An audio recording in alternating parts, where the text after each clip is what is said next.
Sitting in for Mitch, here's Kevin Dietz.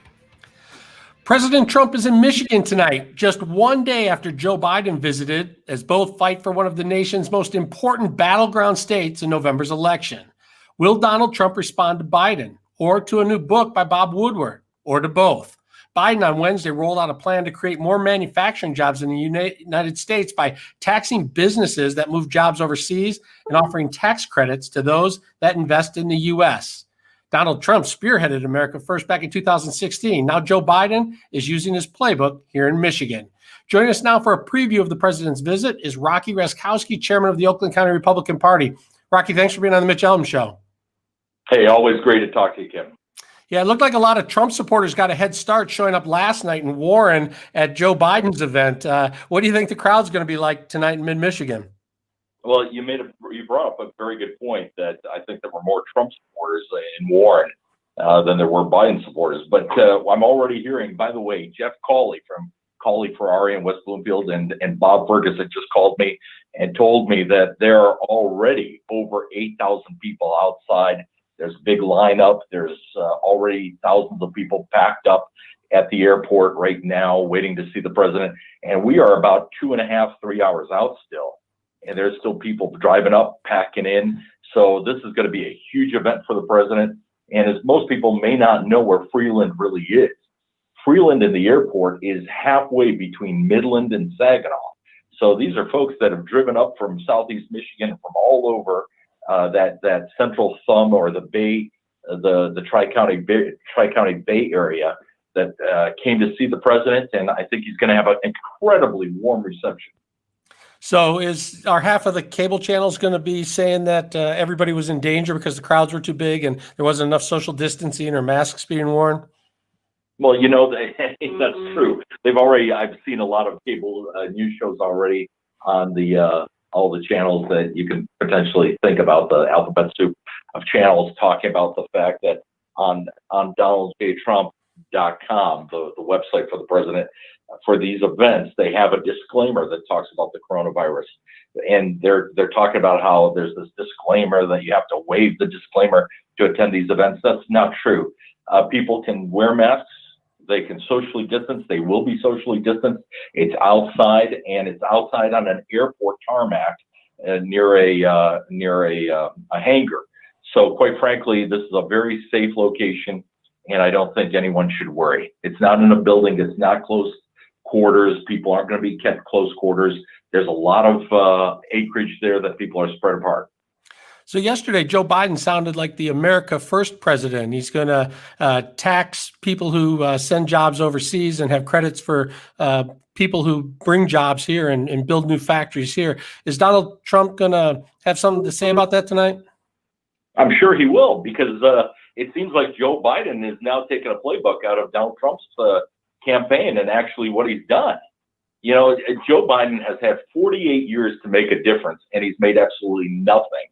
He's done nothing. He's moved the needle to improve the United States in the opposite direction. And now he's talking about positions that the president campaigned on 4 years ago and that the president has been working on. If Joe Biden truly felt that way, he'd be supporting the president and would have supported the president's initiatives when the Democrats blocked him in Washington, D.C. That's why in Warren, you saw more UAW people come out and protest Biden and support Trump. You're starting to see people in the UAW and even the AFL-CIO and other unions stand up and support the president, even in the police unions. And we know how across the board, how our public safety unions have come out in support of this president like no other president before.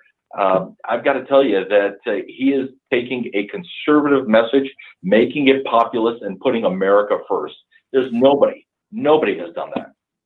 The news cycle was dominated yesterday by allegations in Bob Woodward's book. Is Bob's book going to be a dud, or is it going to be damaging? Well, if you're watching CNN or MSNBC, I'm sure it's extremely damaging and breaking news, shocking stuff. But actually, there's nothing in there that's really shocking. Quite frankly, if Bob Woodward felt that it was a national emergency to break the story, why didn't he break it in February or in March? He broke it now right before the election, and they're making this a big thing. Kevin, let me step back and say this. They asked Joe Biden what he and Kamala Harris what they would have done, and they basically laid out certain things that they would have done if they were president or vice president. And everything that they've mentioned was already done by this administration. They can take pot shots, and everybody can look back with 2020 vision. But it's true leadership that moves us forward. It was the president in late January that basically created the China travel ban and basically started instituting and beefing up the FEMA response with the CDC and the NIH. So they can say whatever they want. The proof is in the pudding. The economy is actually improving. And this president is bringing up populist messages about bringing our kids back to the classrooms, making sure that teachers in the classrooms are safe. But let's make sure that our kids are learning, because so many kids that are in poor neighborhoods or poor schools are not getting the education that they need. And we're leaving behind a group that is already hurting, and we need to help them. And the only one that's talking about it is President Trump. Let's take a second and listen to what Governor Gretchen Whitmer said about President Donald Trump in clip 6. Can't wait. Clip 6. My personal opinion was that this administration has been reckless and not particularly well informed. I've never believed that they read all the briefings that they're supposed to read. But it's a whole nother thing to be reckless or ignorant and to be deceptive and to have American lives lost because of it. They knew, they didn't tell us. And I think the biggest enemy of the state right now is the misinformation that's coming out of the head of state. What's your reaction to that? The biggest threat to the American people is the American president right now. Rocky, what's your reaction to that? Yeah, here's the, I actually like Gretchen as an individual. I served with Gretchen a long time ago, or the governor. And I would hope that any governor, no matter what political party, you put people first and not make such grandiose statements like she did, and basically say people have died because of Donald Trump, because that basically raises the rhetoric. These are also the same people that say, when they go low, we go high. No, you didn't go high, Governor. You basically went into the gutter. This is the same governor that forgot to file for the FEMA paperwork and then blamed the administration. This is the same governor that, when, by the way, she says that the president let people down and let people die. In Michigan, the governor was briefed. She was briefed by the vice president and by this administration, and she gets briefs by the NIH and this administration. So for her to say that this administration let people down is disingenuous, and it's partisan, and it's because it's an election season. Let's turn down the rhetoric and let's actually focus on people and solving problems. These are also the same people that talk about and I'm not saying Democrats, because there are a lot of Democrats that are joining the ranks of the Trump campaign. These are the Democrat leaders that are bought and sold and owned by the political party that's called the Democratic Political Party, that believes that if you're going to be in office or you're going to do anything as a Democrat, you better toe the line. They did that with Representative Karen Winsett from Detroit. When she said that hydroxychloroquine helped her, they basically cut her off at the knees. In 2016, Donald Trump said he was going to make Michigan the manufacturing hub of the world. Did he do it? He was on his way. He was definitely on his way. I'll tell you what, he's really improved the position of Ford, GM, Chrysler, FCA. He's really improved that position. He's really improved our economic stability. We've obviously got some way to go with the agricultural area and with the tariffs of China. He's taken on China. It would have been great if he would have had a Democratic House of Representatives who currently have the majority in the House of Representatives as a partner in making manufacturing come back to this country. All right, Rocky Raczkowski, Chairman of Oakland County Republican Party. Enjoy the speech tonight, and we'll talk to you soon. Hey, thank you very much, Kevin. If I can just end by asking people, I don't care if they're Democrats, Republicans, Independents, or vegetarians, go to Donald Trump or DonaldJTrump.com, join the team, come out and support us. And I think 4 more years, they won't be disappointed. All right, Rocky, thanks for being on the Mitch Albom Show. Let's check traffic and weather. Thank you very much, Kevin. WJR Traffic First, sponsored by North Bloomfield Properties.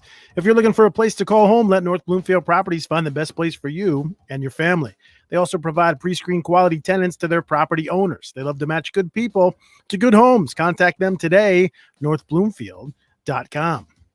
In the city, delays up to 15 minutes right now for trucks on the Ambassador Bridge heading southbound. In Wayne County, road construction has the right lane closed on the Lodge northbound between McNichols and 7 Mile. That construction scheduled through mid-October. Expect delays. And that's the right lane that's closed there. And also in Wayne County, some good news. That incident from earlier on the Southfield northbound at 7 Mile, that's now cleared. Now WJR weather first from the Weather Channel.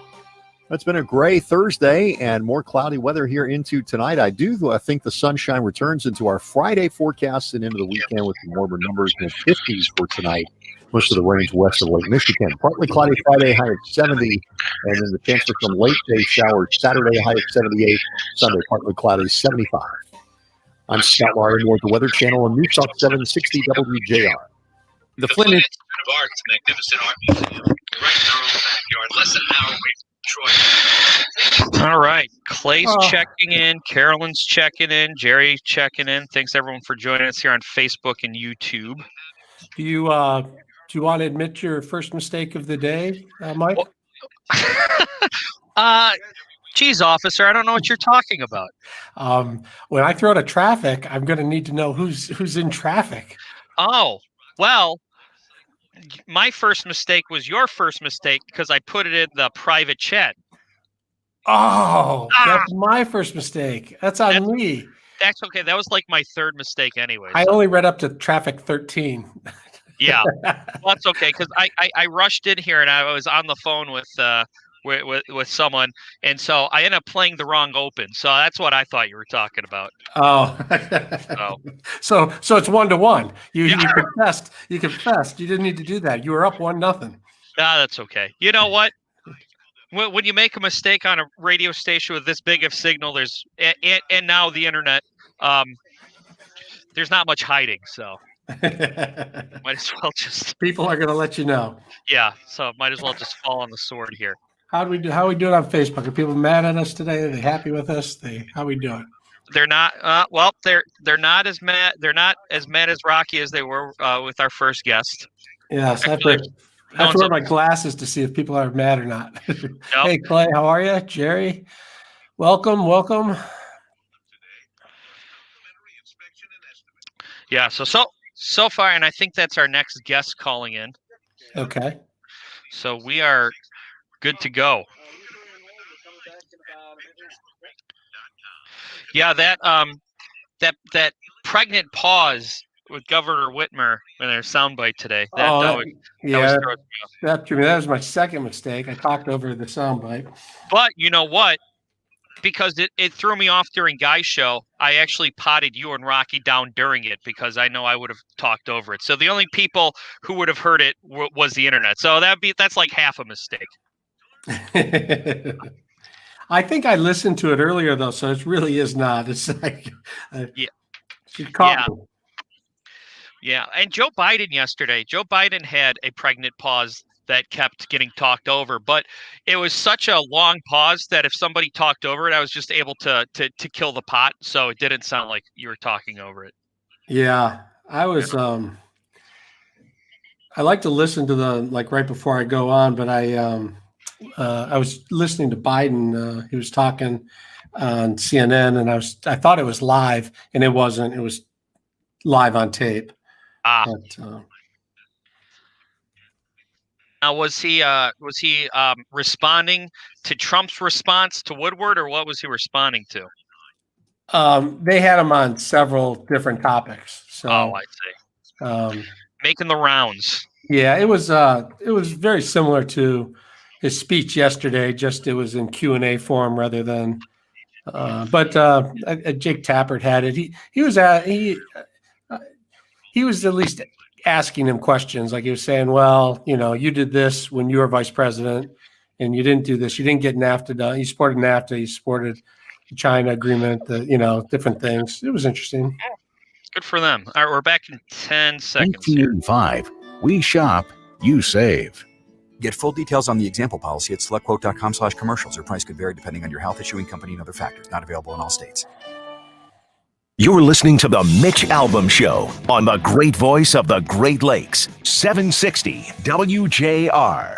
Here's special guest host Kevin Dietz.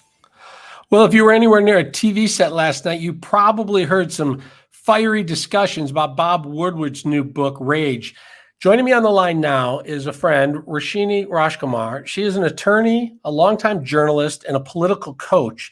And I asked her if she'd come on to talk about the book, the allegations in it, and more importantly, ethics of journalists. And did Bob Woodward do the right thing in holding information that he had that may have been able to help people holding it for his book release? Raczkowski, welcome to the Mitch Albom Show. Thanks so much, Kevin, for having me, and so many different layers to this story, and pointing out the journalistic aspect of this is definitely a big one, and it's a great thing to talk about.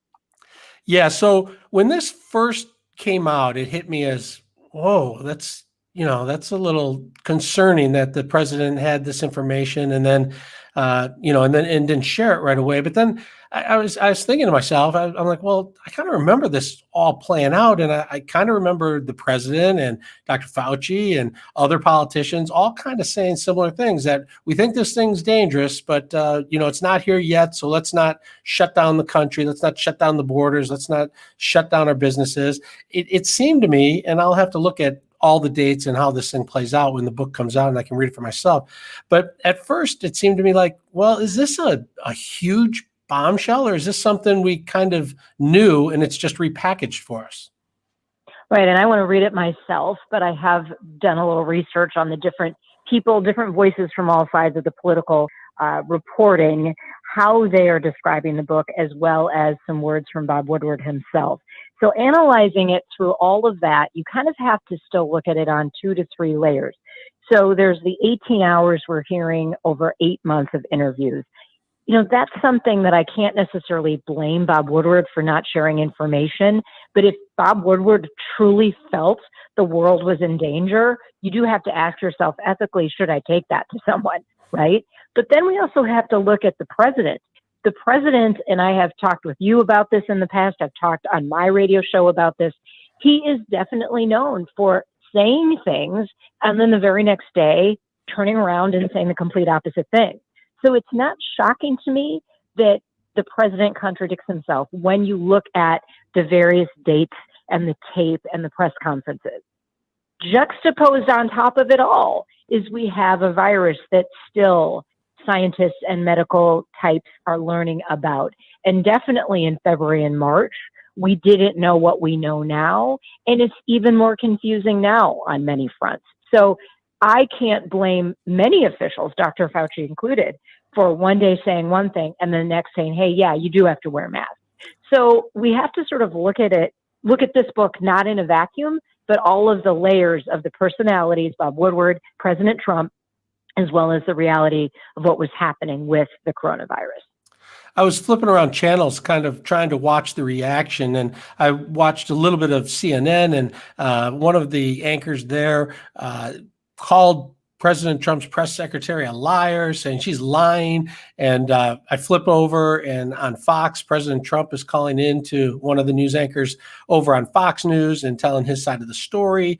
I just wonder, as a longtime journalist yourself, an observer of all this, what your take is on how different the 2 cable channels, or 3 if you count MSNBC, look at this. Yeah, I mean, it does really seem like they're putting a political lens on it. And in my past life as a TV reporter, I tried to be a neutral. Now, as a talk show host and a crisis coach, I can take an opinion. I can have a stand. I'm still pretty nonpartisan, so I'm really analyzing all of these things through the lens of the facts. And I am disappointed in mainstream journalism for not really looking at the facts. And even on these different shows, CNN, Fox, MSNBC, even C-SPAN, we have to discern between who's a talk show host sharing opinion and who's a reporter who's supposed to be out in the field or gathering the facts and reporting those facts. And that has gotten really blurred, definitely blurred on CNN and Fox.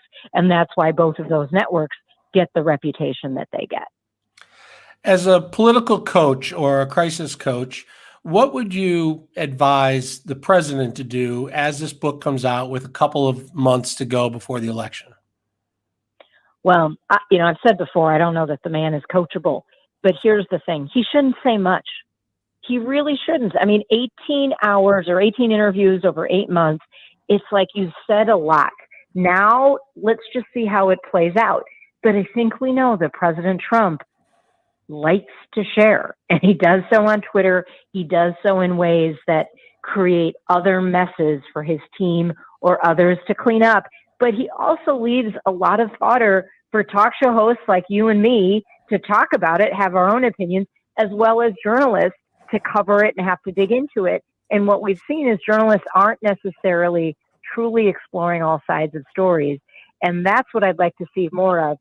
My advice to him is don't say much, but I don't know that he would take that advice. So as you know, the president's in Michigan tonight. He's in mid-Michigan. He's going to come on at 7:00. And if I were advising him, I'd say, you know what? Focus on the successes you had. Let people know, remind them of all the good things that you did and all the good things you're doing.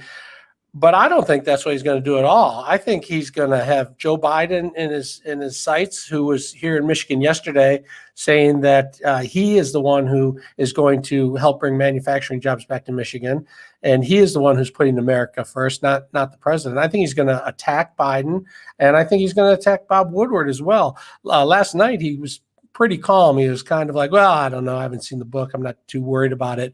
But I don't know. What do you think he's going to do when he gets in that crowd? We've already heard from previous guests today on our show that there's thousands of people up there in mid-Michigan ready to listen to the president. What do you think he's going to do when he gets in that crowd, when he's with his own fan base instead of just with a reporter in a one-on-one situation?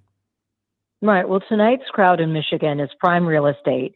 It's prime demographic. It's a prime state in our nation. And I would definitely advise him to kind of do what you're saying, and that is talk about his strengths, talk about the economy. There are some bright spots in the economy. He can talk about those things because any sitting president takes credit for whatever's happening in the economy at the time. He can take credit for some of those positive things that are happening. If he chooses to just attack tonight, that is not going to help him. Right now, that independent voter is deciding what he or she is going to do, and Donald Trump has an opportunity to bring some of those people into his camp.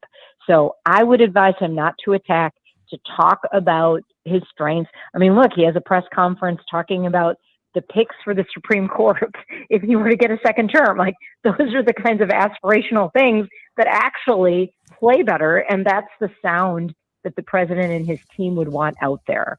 It will be very interesting to see, though, Kevin, what he does tonight. All right, Rashida Rajkumar, attorney, former journalist, political coach. Thanks for being on the Mitch Albom Show tonight. Thank you. All right.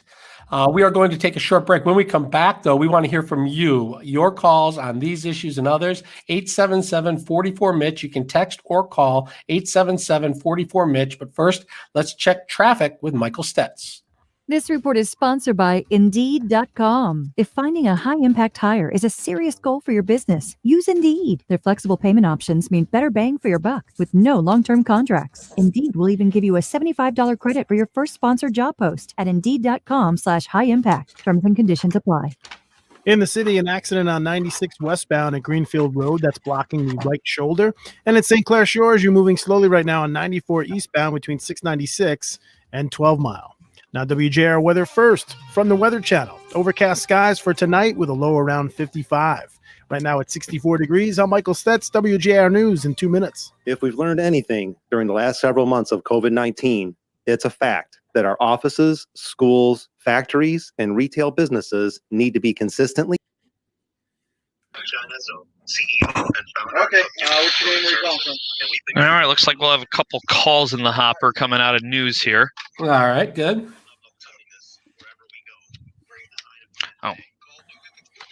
Oh, I had you on mute. Good to hear. Good to hear. We like callers. 877-44-Mitch. That's right. Even if you're on Facebook, call in. There's been a couple of people who are on Facebook and they call in and they say, Mitch Albom Show, please hold. And they call in and say, hey, I've been watching you guys on Facebook. Anyway, I want to go on the air. So. Yeah, Facebook folks can call in. The internet savvy, they can even call in on their internet. They can call in right on their computer. They could send a Morse code. Well, actually, no. I think we got rid of that machine in the 80s, but they could type words right here on Facebook, and I would probably say them. Except Jerry, I probably won't say what you typed. You know what? I can't blame them. They just want more live streamed video WJR. That's a good thing. I think it's fun because I think it leads to other possibilities. It just, as soon as you get comfortable doing this, then it opens up more opportunities. Yeah. Well, I honestly want to get to where we stream in.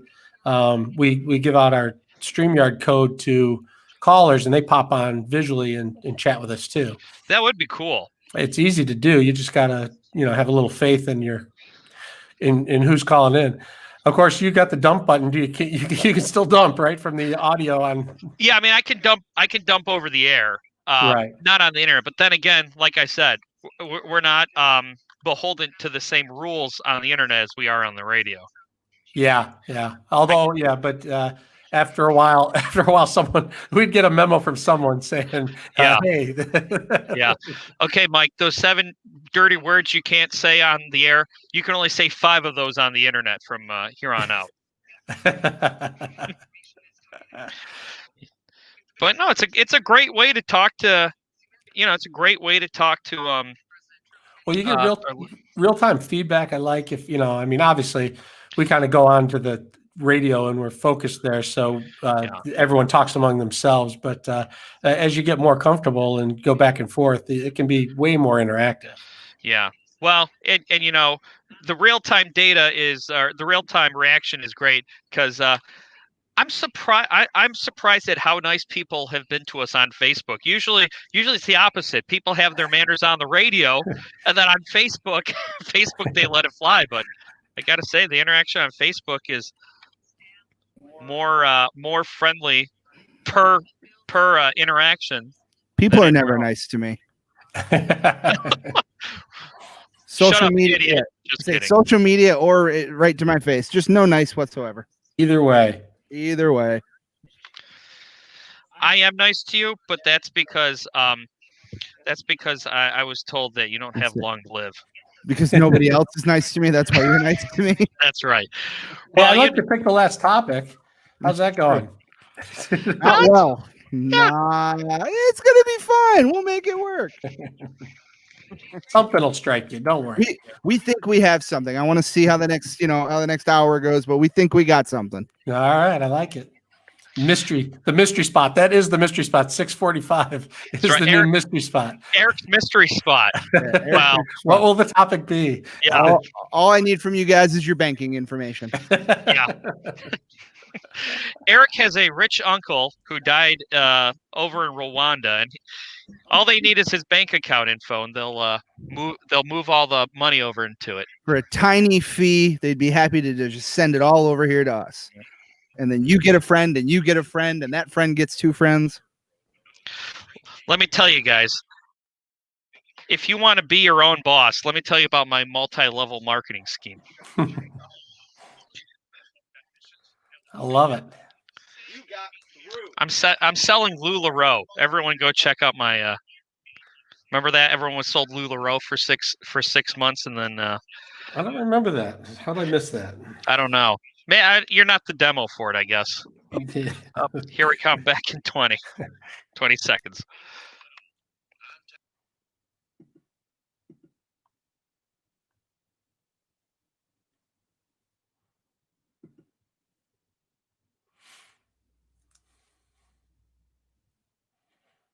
Pro.com. That's Serta with a C. Professional painters you can trust. You're listening to the Mitch Albom Show on the great voice of the Great Lakes, 760 WJR. Here's special guest host Kevin Dietz.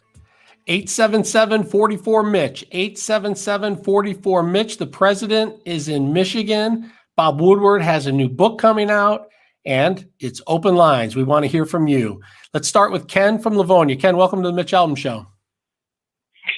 Well, when I see Joe Biden and the rest of the Democrats try to bring up for debate or question the honesty of the president, I have to remind everybody, if you like your health care plan, you can keep your health care plan. If you like your doctor, you can keep your doctor. You know, your yearly premiums are going to go down $2,500.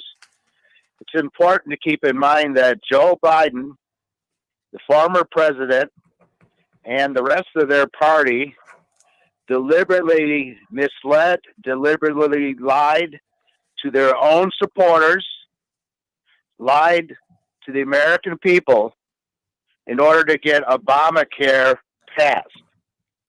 So they are the last people that should talk about honesty. It certainly feels like people are more interested in getting people elected than telling the truth. Ken, thanks for calling the Mitch Albom Show. Let's check in with George from Detroit. George, welcome to the show. It's like a weekend at Crazy Bernie's on Biden's.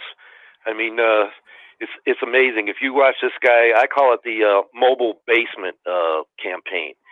He actually is fed the questions, totally choreographed. He's fed the questions, and then it isn't enough that, you know, they could give him the answers in his head. He has to read the answers off a teleprompter, which he doesn't do all that well. Sometimes he does all right, sometimes he don't. He had to tell him, hey, raise it up the other day. I mean, how can this guy even be allowed? We almost need to have a preemptive 25th Amendment for removing somebody for even being a candidate of a major party when they're mentally incompetent, so obviously. And number two is Whitmer. I'm going to put your math skills to work here a little bit. I couldn't even watch her today. She reminds me of Jack Nicholson's Joker. Sorry, she does. But, I mean, she's kind of nice looking. But anyways, she said... Move it along, George. Move it along. All right. She said the other day, we've saved tens of thousands of lives. Now, that of a minimum would be what? Right now, we're at about 6,800 deaths in Michigan, well over 100,000 recorded cases. But if we'd have saved tens of thousands of lives, how many would that be minimum, Kevin? Well, I'm not going to do the math, but I am going to guess that it doesn't add up. It has to be, for it to be tens, minimum is 20,000. So we would have had 26,800, and it could have well been 30 or more. So we would have had 36,800, which would have been more than New York. So come on, I held on for an hour and a half for Guy Gordon's show. He never put me on, and I wanted to talk about Sweden too. If you look at Sweden, sorry, no, they didn't mask up. They didn't mandate that, and no, people weren't wearing masks. The few were. They did a couple little things, but they didn't shut their businesses down. And I followed this very closely, Kevin, from the third week of April when I found out that they weren't going to shut down to compare to the shutdown of America. Now they've fallen per capita to number 10 in the world. Guess who's number 9? The U.S. of A. All right, and they're soon to fall back to number 11. They were catching up in July. They got very close to us. They got within 5,000 cases. They were at one point over 20,000, less than us, and about 1,100 deaths. Now they are like 34,000 less deaths than us, and they're back to over 1,000. I mean, less than 1,000 deaths and 34,000 cases. They never shut down. They never, shut their schools. Yes, they suffered some economic problems like everybody because imports and exports are down everywhere, and they're kind of export-oriented, economy. All right, George, I appreciate you calling in. I got to get to some of the other callers. I will say one thing. I really think that Joe Biden and Donald Trump need to have a debate so that we can see the two guys going head to head and see who's ready to lead the country. Let's check in with Frank in Romeo. Welcome to the Mitch Albom Show. I think the rank and file auto worker really knows what this president has done for the auto industry. And let's not forget, nobody talks about it, The first brand new auto plant in Detroit in 30 years, 5,000 jobs for Detroiters because of the president's tax policy. Well, today Joe Biden said that the blue-collar worker is his bread and butter voter. Who do you think the blue-collar worker is going to go for? Well, I can tell you my family, half of them were auto workers, and this is the first time. I've been trying for 30 years to turn my family into conservative Republicans, and this is the first time that it's going to happen. 100% voting for Trump, including my uncle who's in his 90s, who's never voted for a Republican in his entire life. He didn't even vote for Reagan. So you're not believing the polls that have Biden ahead all across the Midwest? Absolutely not. I don't believe them. Why? Well, the polls were wrong with Hillary. Why should we even believe them now? All right. Thanks for the call, Frank. Let's check Bonnie and Dexter. Bonnie, you have the Democratic perspective. Let's hear it. Oh, you know what? Thanks so much for taking my call. This has been the best show, I must say. And, I want to say that I think it's so important that we try to listen to other people's points of view because, my knee-jerk reaction is to disagree with every single caller almost that has called in. But, we've got to be able to talk to each other. And I watched Chris Christie last night on Stephen Colbert, and I cannot stand Stephen Colbert. I only watched it to see Chris Christie. And if those two can talk and just have an intelligent exchange, I think anybody should aspire to that whole. But let me just say, I'm a nurse, and so I'm retired now. I worked 30 years for Michigan Medicine, and I want to just give you this is just realistic history. Nurses have to take continuing education credits to renew our license every year. And probably 15 years ago, I took a course. There's a reason for this, I'll tell you. I took a course on pandemics and germ warfare. And 15 years ago, they were warning that we had been decades overdue for a pandemic, and that the two main things that were going to take us out were, one, they would not have all the ventilators that they needed, and because there would be no way to storehouse them. It wasn't economically right because people weren't motivated to build them. And then secondly, if it was the big virus, healthcare workers would be dying off left and right, and there would be nobody to run the ventilators anyway. So they knew this 15 years ago. And at the transition team, when Obama tried to hand over the problems, that they were looking forward on the horizon to Trump, Trump's team did not want to even listen to their information about a coming pandemic.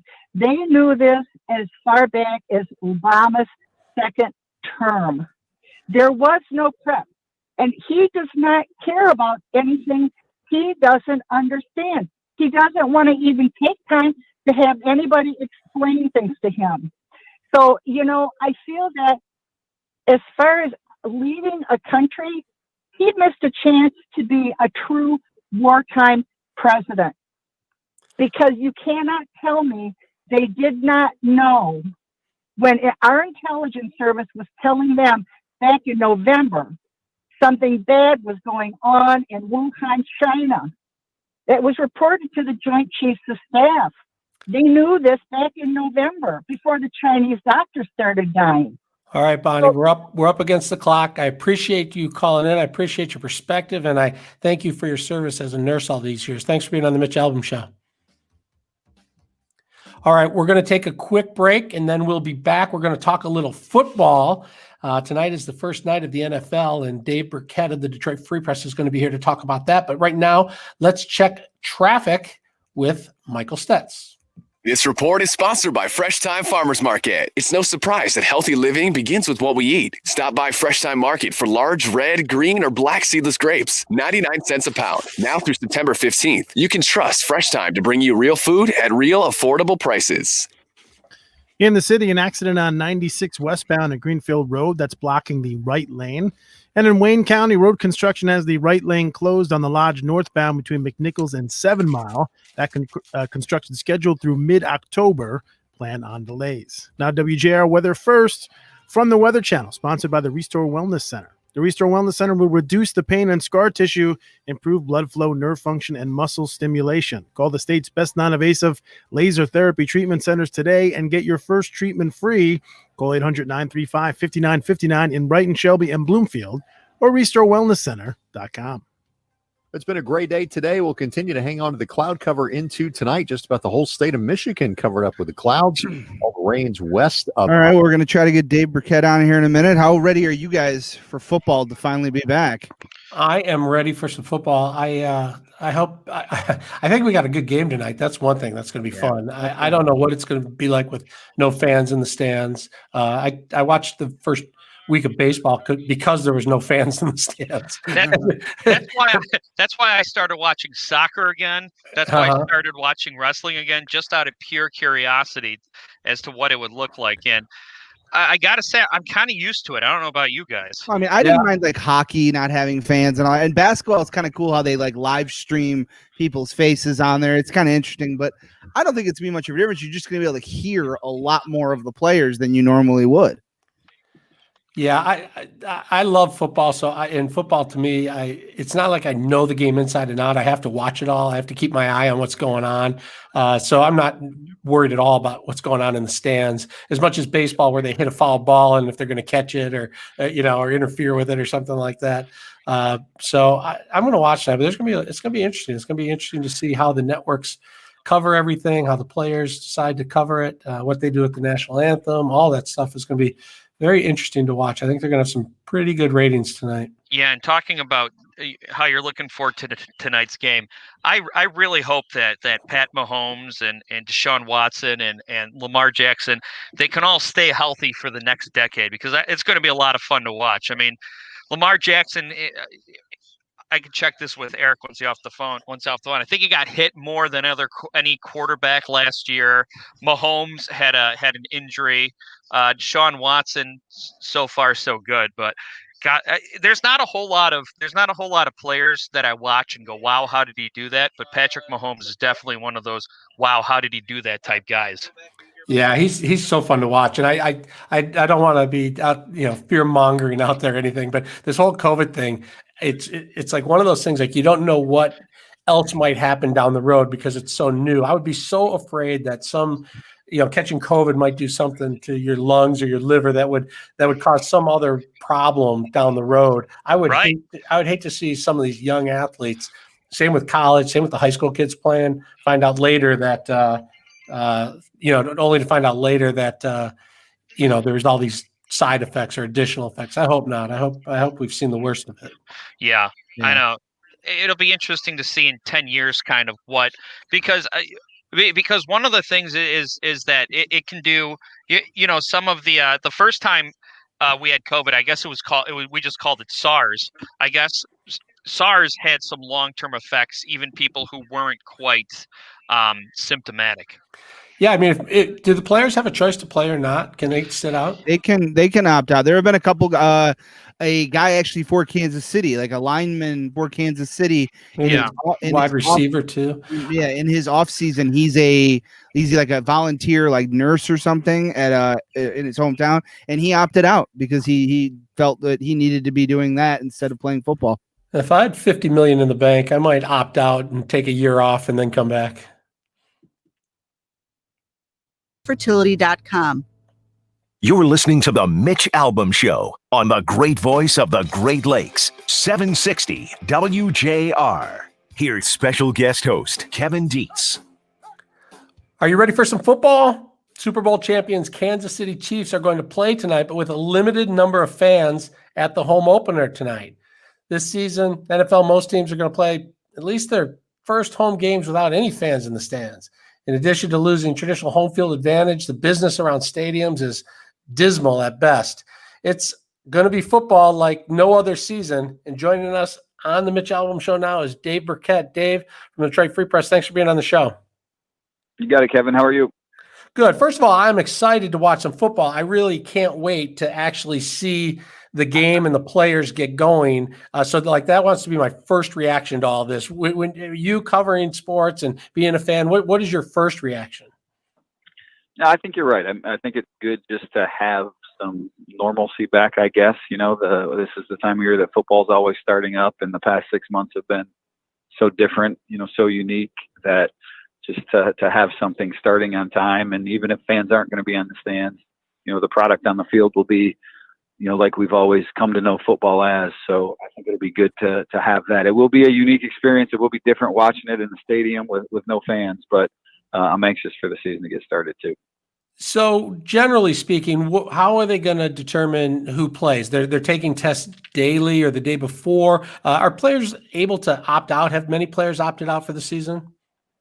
Yeah, there's only been a handful of Lions players that have opted out. It's a few dozen players across the NFL. None of the Lions players, I would consider key pieces to the team. They might not even have made the team in all three cases. But regardless, yes, players have opted out across the league, and now, they're subject to testing every single day, and those tests usually return within 24 hours. So they're both the league and the individual teams themselves they've done a really good job so far of keeping the virus out of their buildings and making sure that it doesn't impact what goes on the field.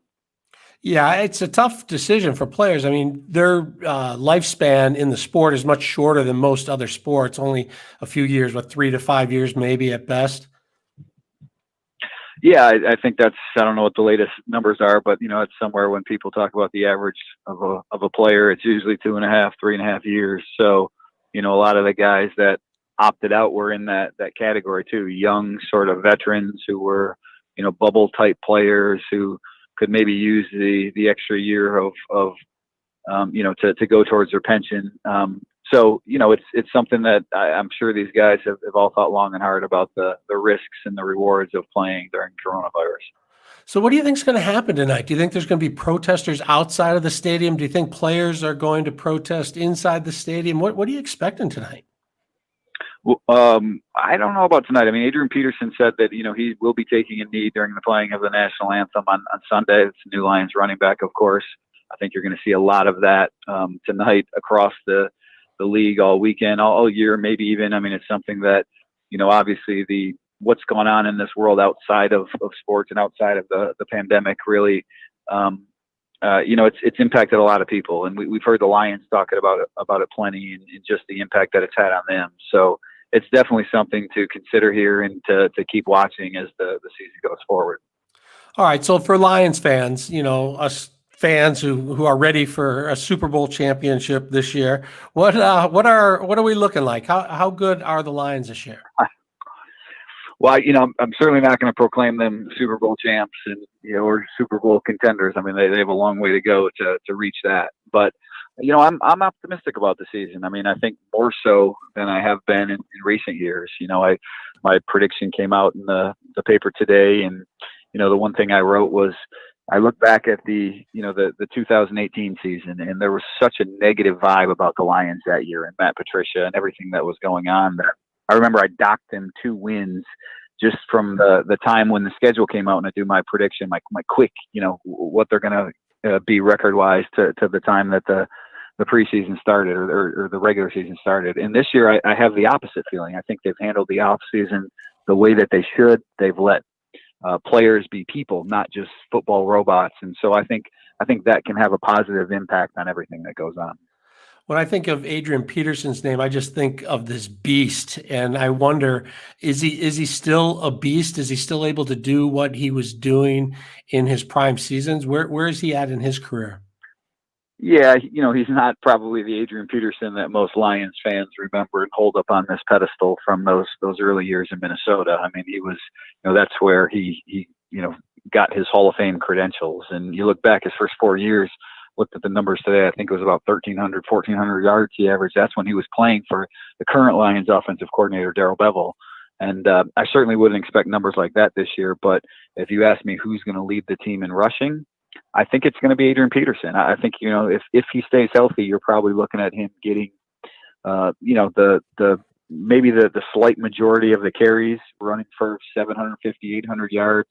I think ultimately it's going to be him and rookie DeAndre Swift sharing a lot of that load in the backfield. during the break, we were talking about, if you were in the league for a while and you had a lot of money, would you sit it out just because of concerns about COVID and maybe just take a year off and come back next year when we know more about it? Matthew Stafford has had a broken back. He's had numerous concussions. He's apparently not fearful of COVID. What is Matthew Stafford going to look like this year? Well, if camp is any indication, he's headed for a pretty good season. I mean, he was sharp in camp, and this is year 2 in the offense for him. And, he's looked healthy. Who knows how that back is really holding up structurally, but he's looked healthy, and I think he could have another big season. I mean, he was on pace for 5,000 yards passing, a number that only a handful of quarterbacks in this league have hit ever last year when he got hurt. I don't know if he'll have quite the same numbers, but this is the passing offense is really going to carry this team going forward this year. And so I think Matthew Stafford, Kenny Galladay, Marvin Jones, that whole passing game could be in for a big 2020. Do they have a line to open up holes and to protect the quarterback? Yeah, that's the question on offense, I guess, tied in with the running game. They changed the right side of their offensive line this year. So they have 2 new starters there. One of them is a rookie. They're starting right tackle, Hel Vaitai, right now. He's injured. He didn't practice today. So there's some concerns. There's some things that they're going to have to work through on that offensive line. And given Matthew's health, he's had back injuries not just last year, but the year before. That's something to monitor going forward. All right. Well, I am excited that football's back. I appreciate you coming on and talking a little bit about that and the Lions. We'll look forward to watching them on Sunday. David Birkett, Detroit Free Press, thanks for being on the Mitch Albom Show. You got it. We'll talk to you again. All right. Thanks. We're going to take a quick break, but first, let's check traffic and weather with Michael Stetz. This report is sponsored by Fresh Time Farmers Market. It's no surprise that healthy living begins with what we eat. Stop by Fresh Time Market for large red, green, or black seedless grapes. 99 cents a pound. Now through September 15th. You can trust Fresh Time to bring you real food at real affordable prices. In Oakland County, you're moving slowly right now on 75 northbound between 696 and 11 Mile. And in Macomb County, you're moving slowly on M59 eastbound right now between Mountain Road and Van Dyke. Now WJR weather first from the Weather Channel. Overcast skies for tonight with a low around 55. Partly cloudy for Friday with a high tomorrow of 70. Right now it's 64 degrees. I'm Michael Stetz, WJR News in 3 minutes. Hiring can be challenging, but ZipRecruiter makes it fast and easy. We talked to Monica Starks, who needed to hire for a pivotal role at her company, GS. So how do you feel about the Adrian Peterson signing?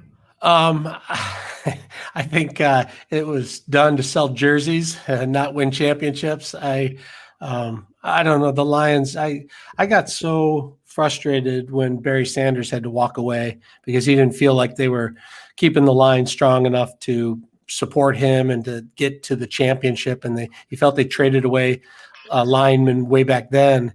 And I just have always felt, even with the way the pressure to draft receivers, because receivers sell jerseys, running backs sell jerseys, quarterbacks sell jerseys. Your linemen typically don't sell too many jerseys. And so I don't know. Who was the guy from New England they got a couple years ago who was pounding through for 2-3 yards a game, a carry? LeGarrette Blount. Yeah, Blunt. Hey, LeGarrette Blunt's coming. Okay, well, you got to block for LeGarrette, or he's not going to be able to. I think when it's said and done, when we look back 20, 30 years from now, letting Barry walk away and letting Calvin walk away are going to be 2 of the biggest mistakes this team ever made, because they didn't do enough to try to get the pieces around them when they were here, and they could have. It would have been no problem for them to go out and try to find a quarterback or trade for a quarterback, or like you said, an offensive line for Barry. If you live long enough, you see the pattern repeating itself over and over and over again. They have fans that just love the Lions. They buy tickets no matter what. They buy jerseys no matter what. They show up no matter what. And look, the company, if you're running it from making money, the Lions might be the biggest champions in all of football of all time. They don't spend much money, and they make a ton of it. And the value of the franchise just keeps going up and up and up. I don't remember what the Fords got it for, but it was worth about $3.5-4 billion now. They probably picked it up for $5-6 million. I would have loved to have seen the pattern not repeat itself within 10 years, though, because Barry retired in like 99 and Calvin was on the team by 06. So there wasn't that bit of a lag between it. Yeah, same kind of thing though. I mean, if you're the player and you're afraid you're going to get hurt and you're not going to win a championship and you have enough money, why risk getting hurt permanently if you feel your team isn't interested in winning? Oh, I don't disagree at all. I'm sorry. Go ahead. No, go ahead. No, I'm gonna tell you guys why I kind of like the AP signing, and you know, you guys can tell me if I'm wrong and full of crap. But I'll tell you why I like it. You're wrong. You're wrong. You're wrong. Yeah. I like it because we only got him for what, like $1 million for the season, and you know, I don't think nobody's expecting Minnesota Vikings Adrian Peterson, but if you're doing running back by committee, I think $1 million for 1 year, it's not a huge gamble just to see if it might work. Well, see, I like it for the fact that, one, I think it maybe hints a little bit that Swift might not be getting healthy as quick as we think he's going to be getting healthy. So you want to have that other guy.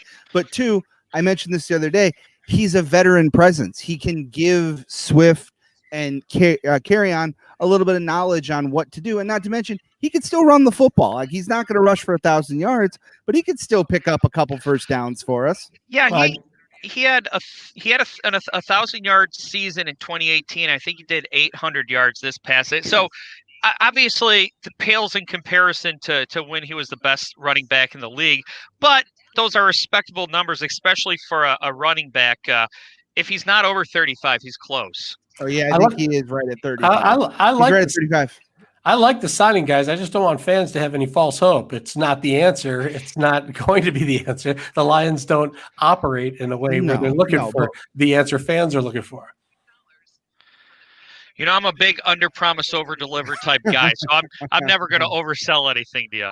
Unless we're a Lions I think station. it's just Are we a gonna Lions be- station? Maybe I It's got gonna this be all one of those wrong. things he's going to pick up third down. What's that, Eric? I said I think it's going to be that thing. I think that's going to be the thing where he's there to pick up third downs. He's there to, dispel carry on and dispel Swift when they need a little bit of a breath. There's no reason he's going to see more than 10 to 12 carries a game. So to say he's going to rush for 1,000 yards, he'd have to have a very nice average to pull that off. Like Blunt was. And he'd have to get the majority of the carries too, which he's probably not going to. Yeah.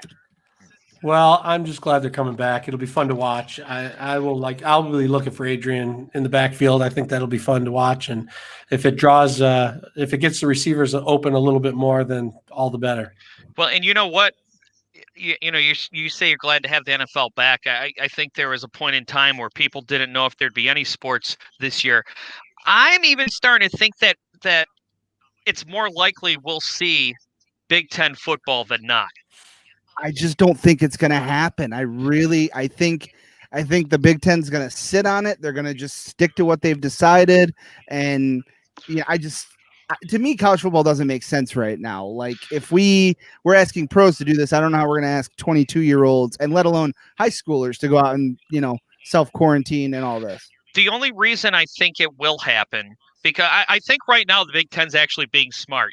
They canceled their season because they thought everyone else would follow. And then when they saw the SEC, the ACC, and Big 12, be like, okay, have fun sitting out, suckers. They're looked around as like, wait a second, this isn't how we thought it would be. And now they're going on. They start this weekend, right? College football? Yeah. So, yeah. Notre Dame. Yeah. So I think they kind of have a month here to sit back. And if there's huge outbreaks all over the South and the Atlantic coast because of college football, then the Big Ten looks like geniuses. And if it turns out that it's not going to be the super spreader event we think, okay, well, we were overly cautious, but now we'll be able to play. So did a lot of the other leagues go to a home only schedule, or are they playing all over the country with their original schedules? Well, as far as I know, it's not the original schedules. It's conference only. But as far as I know, yeah, it's not a bubble. As far as I know, it's it's like baseball. They're going to go to each other's stadiums. Eric, college football, they're traveling to each other's stadiums, right? Yeah. Okay. Yeah, but they're not. But they're not playing like Notre Dame's not playing UCLA or whatever. Or maybe they are. But certain teams regional. They're playing regional football. Yeah. By the way, I looked. It is Adrian Peterson rushed for 900 yards last year on 211 carries. So if he did that again, he'd have to average about 14 to 15 carries a game, which I don't see him getting. It's Radio 760 WJR. You're listening to the Mitch Albom Show on the great voice of the Great Lakes, 760 WJR. Here's special guest host Kevin Dietz. Eminem is one of the biggest names in music, and he has Michigan ties. In fact, he has a home in Michigan. Well, Eminem woke up at his home in Michigan on April 5th to discover a man standing behind him. This was the testimony of a Clinton Township police officer on Wednesday. The rapper born Marshall Mathers initially thought it was his nephew, but it turned out to be a stranger, later identified as Matthew David Hughes. When Eminem woke up, he asked him why he was there. And I'll let our next guest tell you what the answer was. Brian McCollum from the Detroit Free Press, welcome to the Mitch Albom Show. Hey, Kevin. Good to be on. This is an unbelievable story.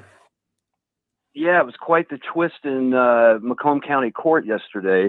The officer in charge of the investigation that night testified in a preliminary hearing and revealed that when Eminem asked this guy, "Why are you here?" Hughes responded, "I'm here to kill you." Now, what happened in the minutes after that is unclear. This was just a preliminary hearing, so it's pretty perfunctory. It was really just a chance for the judge to determine if this merits going to trial, which he did ultimately. So a lot more of these details will come out when it does go to trial. But so we don't really know what happened after this initial exchange. At some point, Eminem ended up escorting this guy through the home, through as the officer described, through a television area, a game room, a basketball court, and finally to an exit out of the house where his security detail took over outside. I have a couple of questions. One, how is a guy able to just break into Eminem's house and stand over him while he's sleeping? Well, he managed to get onto the property. Eminem lives in a gated community in Clinton Township, and he does have on-site security personnel. So that part's still vague as well. How did this guy sort of evade the security team? He apparently roamed the property for quite some time, as another detective yesterday put it, because they could see him on the surveillance footage that they dug up from multiple angles. Hughes was just apparently walking around the yard, scoping things out, and finally entered the home by throwing a paving stone through a window on a door, is what it sounded like. And that's how he got into the house. Now, was it clear or was it not clear that this person knew that Eminem was Eminem? Could it have been that he would have said, "I'm here to kill you no matter who you are," or did they determine that he was a fan trying to break into Eminem's house? Yeah, that wasn't said in any explicit way yesterday. Apparently, this guy had scoped out a couple of other homes in the area last year, including a former resident of Eminem in Oakland County. So, I think you can put two and two together there and assume, he was there for a specific, well, at least he was there because he knew Marshall Mathers lived in this place. Right. So sometimes in cases like this, they'll ask for a competency hearing to find out if the defendant or the accused has mental health issues. Did they do that in this situation? They sure did. His lawyer, he's a private attorney, but he's enlisted as a public defender in this case, had actually asked the court to order a competency evaluation, which the court did. But Hughes turned it down. He wouldn't cooperate with the forensic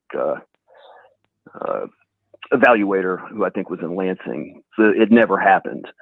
And the attorney told me yesterday after the proceeding that he thinks his client has mental issues.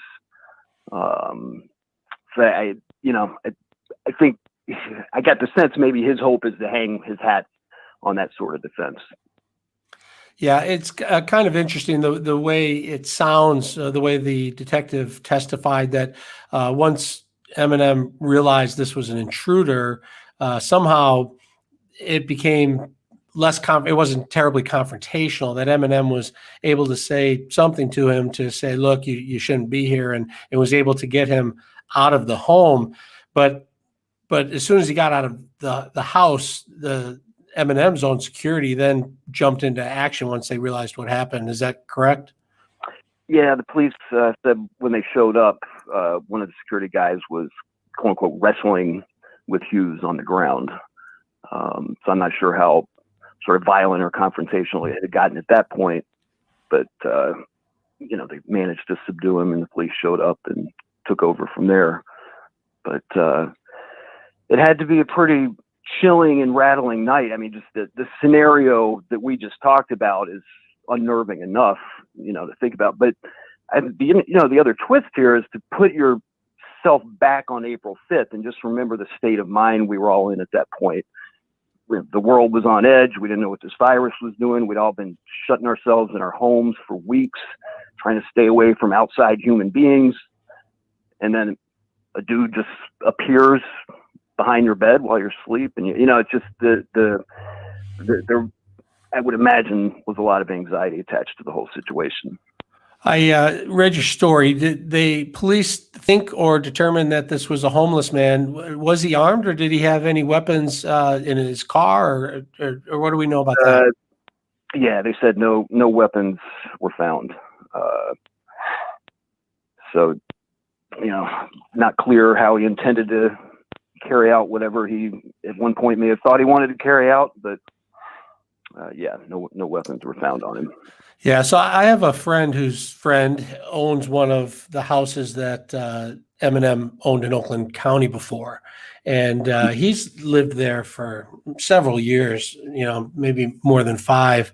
And he said that every single year somebody shows up knocking on the door, wandering around the property, looking for Eminem or yelling for Eminem, that somehow people are able to find out who, through property records or whatever, who owns what properties. And there's just people out there that are trying to find out where celebrities live and are going to their homes. And this guy, when I talked to him, he said every single year and more than once a year, people show up at the house trying to ring the doorbell and meet Eminem. And it's pretty frightening to think, what life must be like for celebrities. Yeah, well, you can look at a Beatle in particular as a prominent example, someone who was at his place of residence who was murdered. I mean, George Harrison actually had a home intruder as well, back, I think, in the 90s.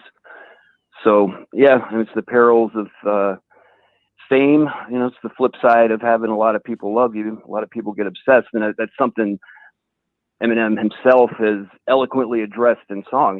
He had a big hit called "Stan" 20 years ago that sort of examined this topic of fans who get way too fixated on the artists they love. Wow. So what happens next for Matthew David Hughes? He was bound over. What does that mean for those who don't follow the courts quite so closely? Yeah, it means a trial's been set, so he's got an arraignment. It moves up to Macomb County Circuit Court now, so he's got an arraignment at the end of the month, and I presume some form of a trial will proceed from there, and whether Eminem will testify remains to be seen. All right, he did watch the proceedings though via video, correct? His attorney, he had an attorney watch via Zoom, I believe. Yeah. Gotcha. All right. It's happened in the courtroom. Brian McCollum, Detroit Free Press. Thanks for bringing us up to speed on this crazy story. We appreciate you being on the Mitch Albom Show. You got it. Thanks, Kevin. All right. The phone lines are open after the break. 877-44-MITCH, 877-44-MITCH. Let's check traffic and weather with Michael Stetz. Thank you very much, Kevin. In Port Huron, delays up to 30 minutes for trucks right now on the Blue Water Bridge heading eastbound. In Oakland County, you're moving slowly on 75 northbound between 696 and 11 Mile. And in Clinton Township, you're moving slowly on M59 eastbound between Elizabeth Street and Gratiot Avenue. Now, WJR weather first from the Weather Channel. Well, just about the whole state of Michigan has been socked in with a cloud cover here today. We'll continue to see gray weather around for much of the evening. Weather radar showing most of the rains off to the west of Lake Michigan, though, tonight. Our low 55 degrees. Brighter weather returning tomorrow, partly cloudy, 70, and we'll be in the mid and upper 70s this weekend. I'm Scott Laurie, more at the Weather Channel.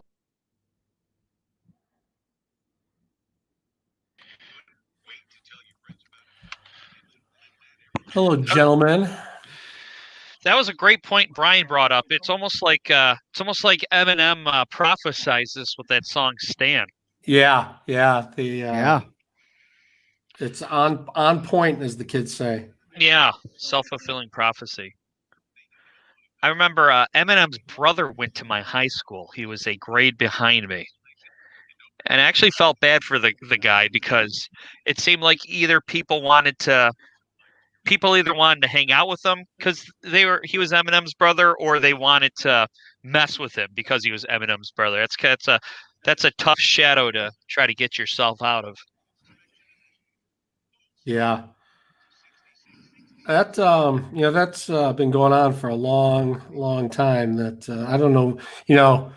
You're in a gated community. You have video cameras everywhere. You have actual guards who are on duty, right? And still they're able to come up and wake you up in your sleep or stand over you as you're sleeping. Like that's the ultimate, because your bedroom is should be the ultimate sanctum. That's where you're your most vulnerable. And yeah, it's crazy that guy was able to get that far. Especially because I feel like Eminem could kick a lot of people's butts, even though he's a small guy. He's kind of got that tough, hard rapper persona. I don't know. That may just be the way that plays out in the videos. Right. He got in trouble. Eminem got in trouble the first time for carrying a gun that wasn't registered, and he supposedly did it just so he could have a record, because all the other rappers had records and he didn't have a record. So he intentionally got busted with a gun that wasn't registered. Sounds like a very creative publicist. Well, whatever it was, it must have worked because he's pretty big. Yeah, right. He was so big that I think he actually stepped back from rapping to get his kids through high school. Now that they're kind of out and in college, he's gotten back into it. That's why he came out with that one song where he set the world record for the amount of syllables in a minute or something. I think just to show people he could still do it. Oh, Rap God? Yeah. That's what we'll do tomorrow. We'll print out the lyrics to Rap God and see how fast we can rap them. When that song came out, I challenged Erin to try to do it, and she actually did all the lyrics in it. I looked at her afterwards, and I'm like, "How did you just do that?" She was reading it off of her phone as she was doing it. Yeah. Still got to be able to say it fast. You know what? One time I tried to learn the words to "It's the End of the World as We Know It" for karaoke. I couldn't hang with that, so I would not be able to hang with Rap God. You can pretty much just mumble through it, and it sounds just as good. I can usually do Christmas songs as long as there's only about 5 words and they repeat over and over again. Jingle bells, jingle all the way. Before you know it, we're going to be starting to hear that Christmas music. That's right. You can really challenge yourself and try doing Feliz Navidad. Go to a totally different language. Yes. Prospero año e felicidad. Oh, that was good, Eric. Very nice. Give us a record deal. We're back in 10 here. Unfortunately, I want to sing more Christmas songs. We're gonna drag you guys into the round table, so stay close by. Brought to you by AbbVie. You're listening to the Mitch Albom Show on the great voice of the Great Lakes, 760 WJR. Here's special guest host Kevin Dietz. 877-44-MITCH. That is the phone number to call or text. We want to hear from you. The lines are open. 877-44-MITCH. We've been having a lot of fun talking about a lot of different things, and we're going to get right to the phones right now and check in with Daniel in Dayton, who's been on the line a long time. Daniel, thanks for hanging on the line. Hi, thank you for taking my call. I got to tell you, I've talked to a lot of, show hosts on the radio.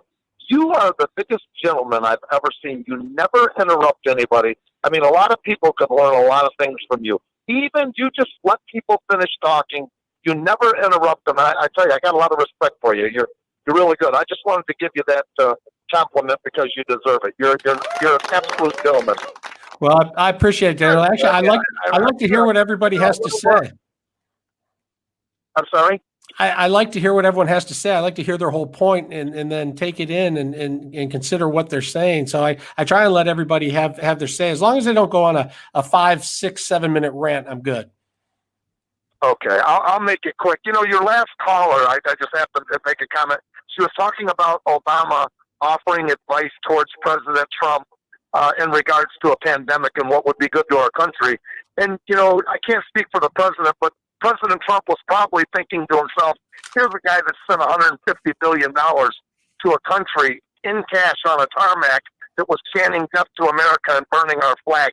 So he probably considered that before he would take any advice from Obama. But my call was in regards to Biden's speech yesterday when he was talking to Michiganders about all he was going to do for manufacturing jobs.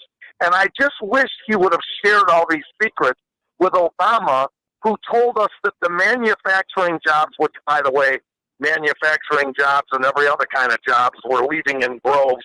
Companies were going out of business on a daily basis. But Obama said to us, they're gone, and it would take a magic wand to get them back. And obviously, President Trump found that wand. But I just think that Mr. Biden should have shared that secret with Mr. Obama when he was in the White House with Obama and all those jobs were leaving. How do you feel about that? I think Joe Biden kind of painted himself in a corner with that statement because he was saying that President Obama put him in charge of that because it was so important, and that Joe Biden had personal, intimate knowledge of making this happen. And so if that's true, then Joe Biden has to stand on his record on how he and Obama did compared to how Donald Trump did. To your previous point, it shocks me how much selective memory all of these politicians have that, they can't remember all the things that they did or said when they are throwing allegations and accusations at somebody from the opposing party. It is frustrating for sure. Daniel, thanks for calling into the show. We want to hear from Sandy now. Sandy's calling from Troy. Welcome to the Mitch Albom Show. Hello. Hi. Thank you. I was calling regarding the early conversation on President Trump saying that he was going to downplay the virus. And at that point, we were being told that through these models in England and, maybe here and whatever, that millions of people were going to die around the world. And obviously, it turned out to be not quite so severe. But at that point, I think those were the things Trump was hearing, and Fauci. So downplaying it was probably good. And actually, it turned out he didn't downplay it enough, I don't think. And then, I think people would have panicked more. So I know not all of us would have, but also with the governor and what she said today, I just don't understand. I can't get her. She is a mean person with the things she says, and she's got a lot of nerve. I think she's caused a lot of deaths. And I forget who said it. This is SARS-CoV-2. So it was from the same. Almost, it was like 70% the same as the SARS in 2005.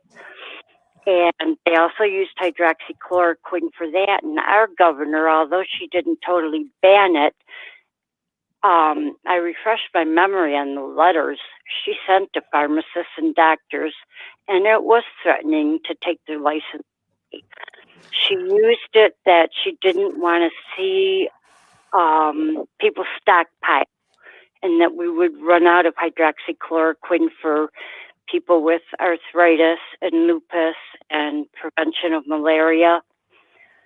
And the people who are saying that this was not a safe drug is ridiculous. There's plenty of proof and stuff. It's been around since the early 60s, I believe. Well, Sandy, my take on this, Sandy, is that it's a really, really, really tough job. And that goes for the president and it goes for the governor. And you got a Republican president and you have a Democratic governor. That doesn't mean either of their jobs are easy.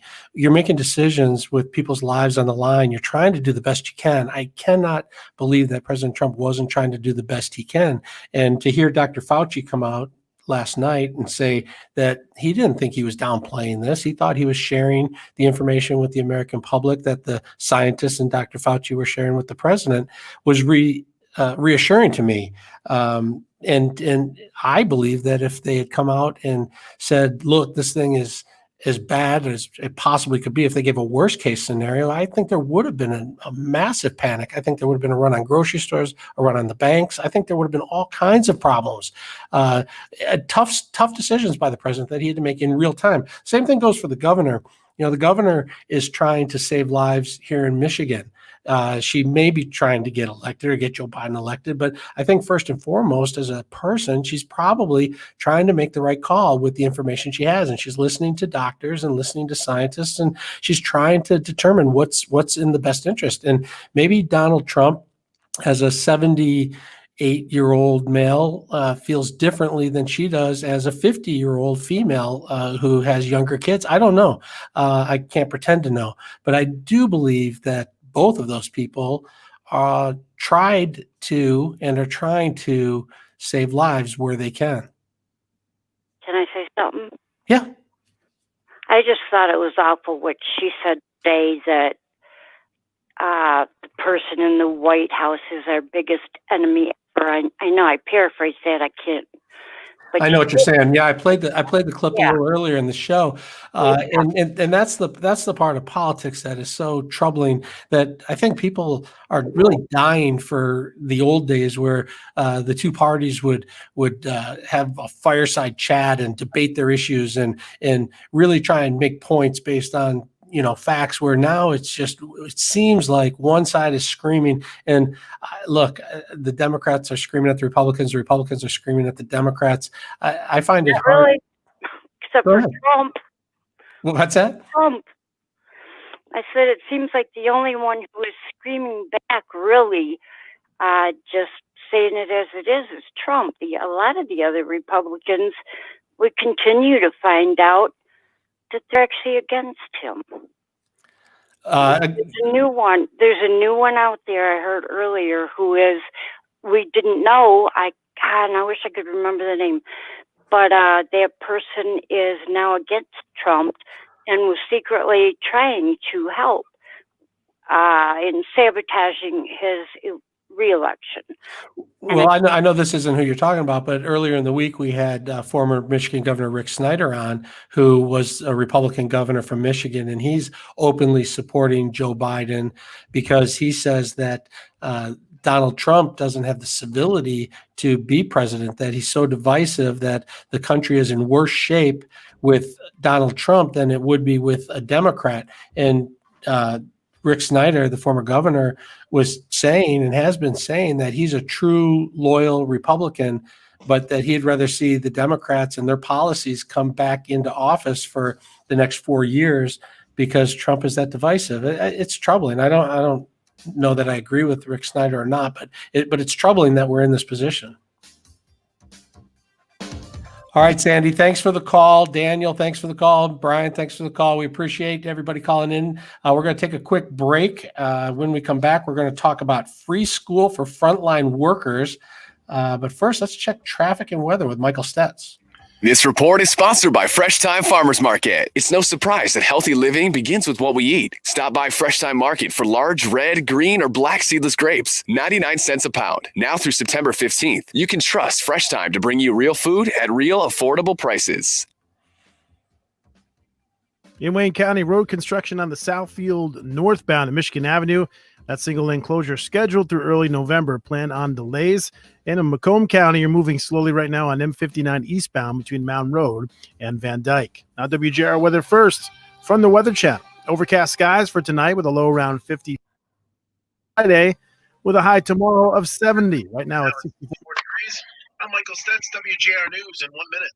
Hi, Chuck and Candy. You know, I had a feeling Sandy from Troy was Sandy from Facebook. Yeah, that's good. I love it. We asked our Facebook friends to call in, and Sandy did, and then she was able to pull some of these comments from other people, which is excellent. Well, it was funny because she was talking about the early models, and I said, "Oh, someone on Facebook was talking about the early models," and then I realized I was putting Sandy's comments up on Facebook during her phone call on the radio. That's our second meta moment of the week. No, I'm glad you called, Sandy. You did a great job. She was nervous. You were nervous? No, you were great. Yeah, don't be nervous, Sandy. No, you did great. No, You're just talking to your friend Kevin Dietz on the phone. That's all it is. Or you can talk here on the breaks. Either way, it doesn't matter. Yeah. But He may seem intimidating, but Kevin's really he's a big sweetheart. He's a teddy bear. Yeah, I'm a tiger. Well, that's because you see him going after people. You know, you see him going after people on the news for all these years. I'm like, I'm not messing with that guy.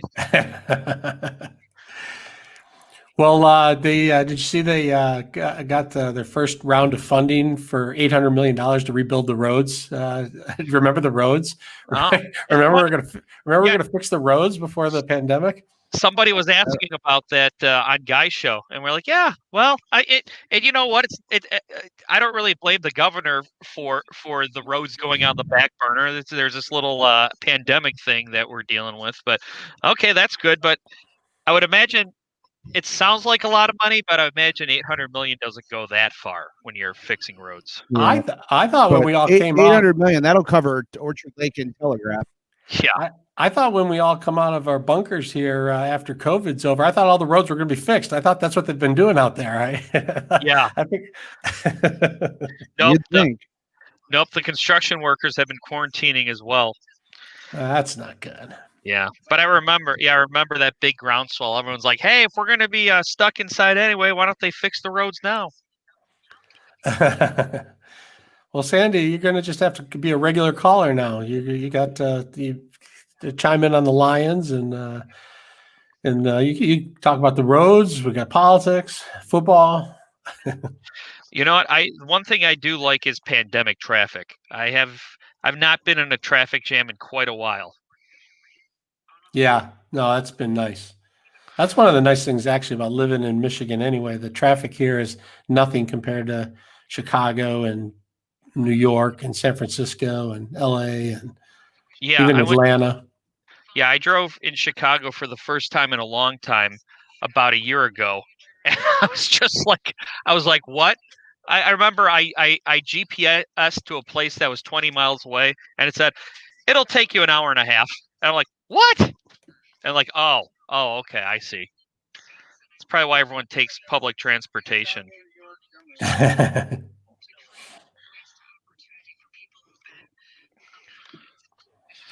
Sandy didn't get to her. Oh, that's probably why you said earlier. Probably why I said earlier she has to. Just Sandy, if you call in a lot, Sandy, just change your name when you call in. Just be, Susie from Taylor and Sandy from Troy. There are some people who call in and they don't necessarily change their name; they change their location. Oh, well, they don't want to forget their name, right? So. Well, we should do that. We should start quizzing them about whatever city they say they're from. Yeah. So really, Sandy, you say you're from Troy. Tell me where Firefighters Park is. Yeah, instead of their name and where they're from, we're going to need your name and social security number. Kevin, 387-12-8675. You're on the air. I don't know if that's your real social security number or not. Exactly. Yeah. I wonder if Eric remembered to call Dave and remind him to be on? I know Dave was on and he made it. Yes, he did. I did hear him. I was here when Eric was doing that. He even said out loud, "Oh shoot, I have to make sure to call Dave to remind him." Eric, you did it. You remember to call Dave and remind him?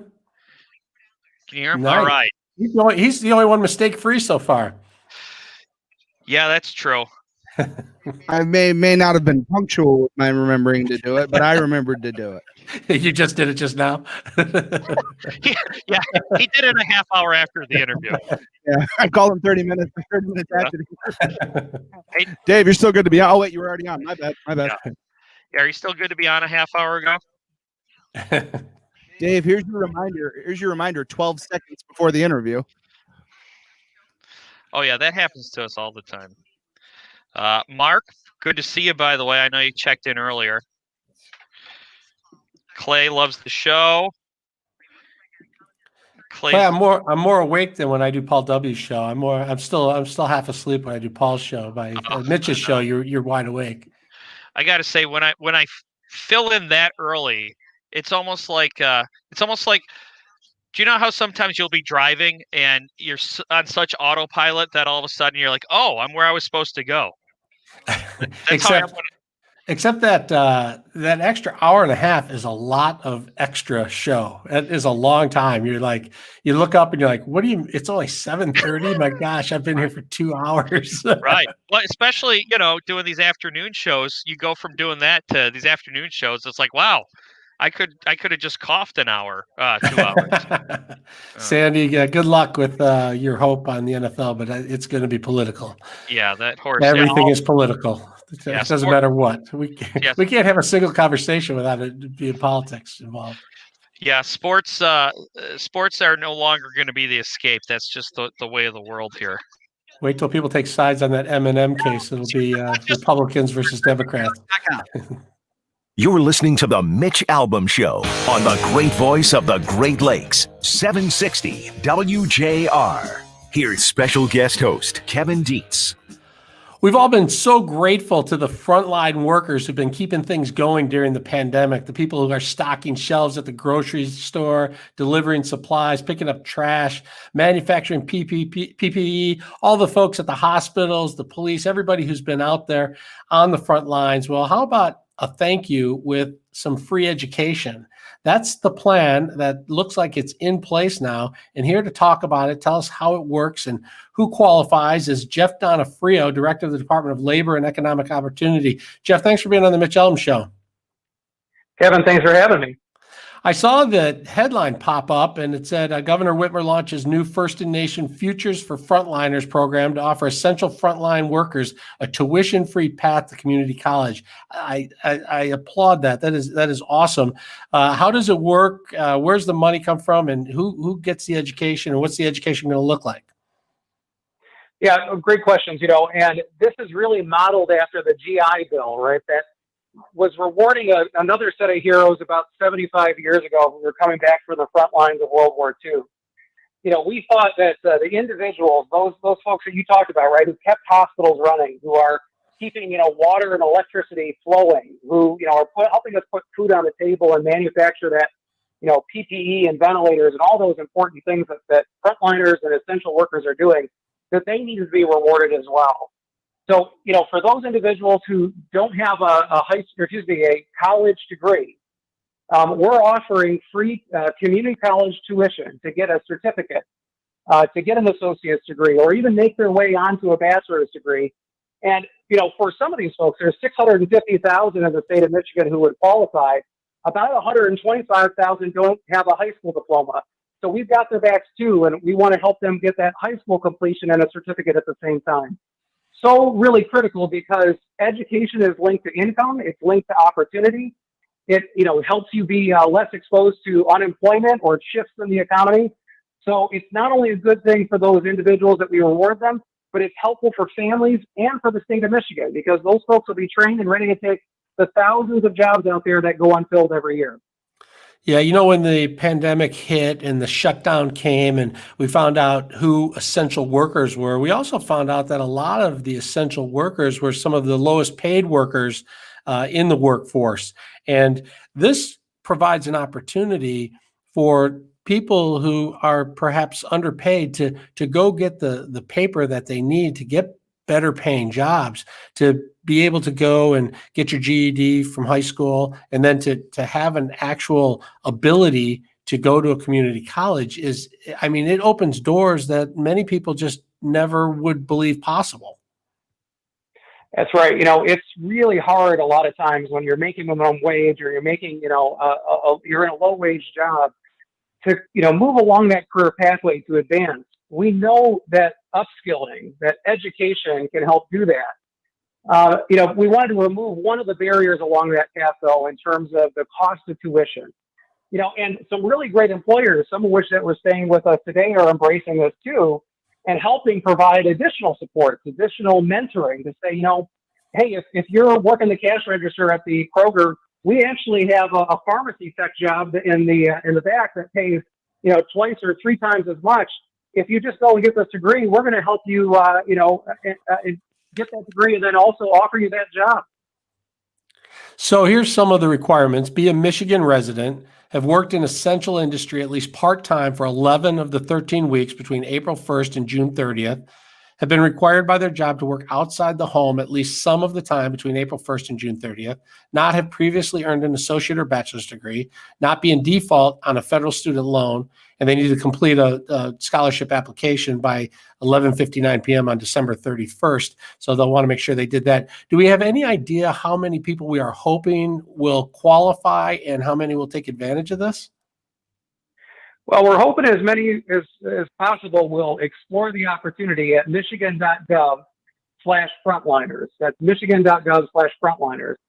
You can see what career progression is there, what opportunities exist for jobs, what opportunities exist at your local community college. So we're hoping thousands of people will sign up, and we're already seeing really great response. Over 200,000 individuals logged onto the website today, and a huge amount of them actually submitted applications. So we have this opportunity for a future for frontliners, but this isn't the end. The governor set a goal in her first State of the State speech to get 60% of all adults in the state of Michigan a post-secondary credential, that college credential. And by the end of this year, we hope to have both this program in place, but also another program called Reconnect in place that would help those who are over the age of 25 without a college degree also be able to go back to college, even if they weren't an essential worker. So we're going to be looking at the budget, the fiscal year 2021 budget that comes out in just a couple of weeks, and hopefully that'll be funded as well. So what will this cost taxpayers? So this is being funded with some of the stimulus dollars, about $24 million. That comes from the federal government through the CARES Act. It can only be spent, on education and related to COVID. And so it's new money coming into the state. It's not something that we have to sacrifice something else for in the state of Michigan. Well, I hope that so many people apply and so many people are accepted that they have to go back and find more money to help these frontline workers get into community colleges and start their way on this path to more education and better jobs. I'm excited about the announcement. I hope that you are able to get the word out, because I think it's a once in a lifetime opportunity for a lot of these people. And I applaud you guys with what you're doing. Thanks for being on the show, and good luck with the program. Thanks very much, Kevin, and appreciate you helping us get the word out. All right, Jeff Donofrio, Director of the Department of Labor and Economic Opportunity. After the break, we are going to open up the lines, but we're also going to have Mystery Topic. Mystery Topic is where Eric and Mike work all day to come up with the perfect end of the show topic. So they are, I'm sure, on the ball there. We will have that. The phone number is 877-44-MITCH, 877-44-MITCH. Let's check traffic with Michael Stetz.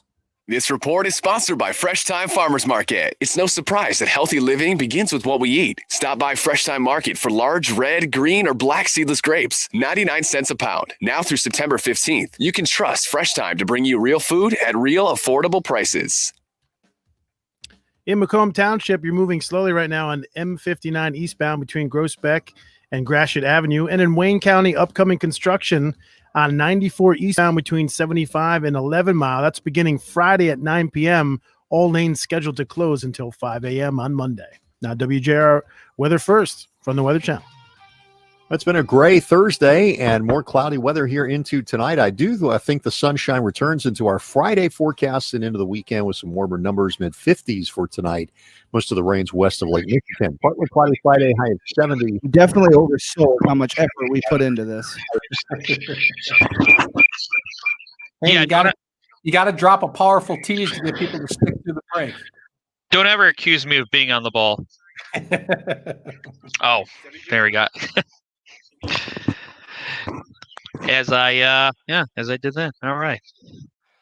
Today's show went by fast, it seems. Yeah, we had a lot of stuff going on, and also people are pretty fired up about yesterday and today about Biden and Trump. So yeah, short work week too.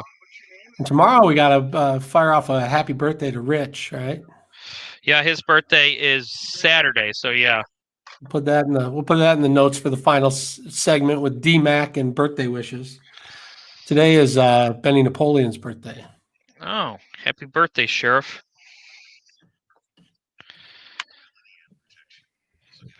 Thank you, Mark.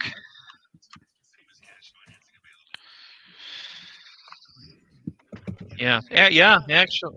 Okay, yeah, Eric and I did come up with a mystery topic. The mystery topic is make Kevin come up with a topic on the spot. Yeah. Kevin, what do you Kevin, if you were going to come up with a topic, what would it be? And why? Yeah. I don't know, Kevin. This topic is so secretive, even Mike doesn't know what it is because I haven't told him yet. All right. Yeah. We got a lot riding on Eric here today. Yeah, Eric never talks to me unless unless the mics are on. And you wonder why people aren't nice to me. Eric, I'm sorry. I'll get your coffee right tomorrow. Just give me another chance.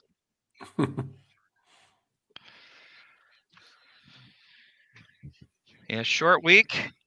It'd be most people's Wednesdays. It's our Thursday. Yeah, kind of nice. Yep. Kevin is back tomorrow, Sandy. So hopefully you'll be back as well. Yes, we will be back. We will be back. And then Mitch is back next week, I believe. Yes. But I'm sure Kevin will be back before long. I am. I'm off the following week, but then I'm back for Guy Gordon. So we'll have to see you from 3 to 5 that week. And the following week, I'm Paul W. Smith. My home show. You gotta work hard to find me. Yeah. just turn the station on all day.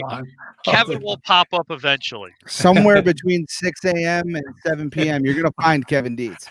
You know what? One day he might be on from 6 a.m. to 7 p.m. No, those really scare me. Instead of everybody hosting the marathon. Yeah, instead of everybody hosting the marathon, just let Kevin host the marathon. Well, when they say, "Hey, there's a problem with the guest," Mark says we need the next host technology. I'm like, no, I'm out of words. Wait, say that again. They'll say, Frank's technology's not working. Can you just take over? I'm like, no. Yeah. After you did 3.5 hours of Paul to jump in and do another 3 hours. Just start the show over again. That's what they say. But really? Am I thinking management? But Kevin, by the way, my mom enjoys you. Oh, well, thank you. There you go. That's not a picture of her, though. My mom's not there yet. Yep, that's tomorrow, 9/11, the 19th anniversary. I know. Big 20th is next year. How old were you guys? I still remember them locking us down in the school in 7th grade. Okay, 7th grade. I was in 7th grade. Yeah, I was in 10th. We'll do the obligatory. Where were you? We'll say you got to come back tomorrow for that. Otherwise, that may be 3 segments tomorrow. Yeah, we can't give away the store. But yeah, I was in journalism class, so I actually have quite the stark memory of it. I was in science class. I was working. Investments. Money management. Investments in securities involve the risk of loss. You're listening to the Mitch Albom Show on the great voice of the Great Lakes, 760 WJR. Here's special guest host Kevin Dietz. The number to call and join us is 877-44-MITCH, 877-44-MITCH. We like to take the last segment of the day and let our producers, Mike Parsons and Eric Dorsch, pick the topic and see where it goes. They've been working on it today. At least Eric has. Eric, what do you got for us? All right. So the don't last, look at me. don't look at Mike. The last couple of days, we've been talking about gyms opening. We asked the question of what's a restaurant or a place that if you if it's been closed and it's now opening that you absolutely have to go to. Mike mentioned the Redford Theater, so it kind of got me thinking. With movie theaters, with restaurants, with gyms, and now with football coming back, if the stadiums like allowed fans, would you feel comfortable going to a game even if it was at less than 100% capacity? I'm going to start with the gym issue because I called my gym up. I was going to quit the gym today. I got my bill. They sent me my first bill in 5 or 6 months, whatever it's been. It's so easy. They got that credit card updated, is what you're saying. Okay. So they alerted me that they were charging me again, and I thought I haven't been in 5 months. I'm doing okay. Maybe it's time to quit the gym. And by the time I got off the phone, I was convinced to stick around for 2 more years. So I mean, how hard is it to quit a gym? They really give you the hard sell. Oh yeah, so so now I guess I'm going to have to go to the gym, or I'm going to be wasting money moving forward. So that was my gym story of the day, was trying to quit and ending up with a two-year extension. But the games, I would go to a game. I'll tell you, I'd go to a high school game and sit away from people and watch the kids play. I'd do that in a minute, especially football outdoors. When you move it inside to a stadium, it gets a little trickier. But I don't think a football stadium's huge. I mean, I think about that compared to, I don't know, a casino or getting my haircut. The smaller the room, the more frightened I am. Yeah, getting the haircut was weird. Yeah, an outdoor stadium is actually the first place I probably would return to, especially if they're at that 25 to 50% capacity, because I feel like you can really space out that way. And if it's an open air stadium, it seems like outdoor gatherings are much safer than indoor gatherings. And in fact, I would almost say that outdoor concerts could come back much more quickly than indoor concerts. So, like your small up and coming club gigs might actually come back later than your big arena rock tours. So neither of you, Ford Field is kind of a no-no for you right now? I would go. Yeah, as long as we were all spaced out. Okay.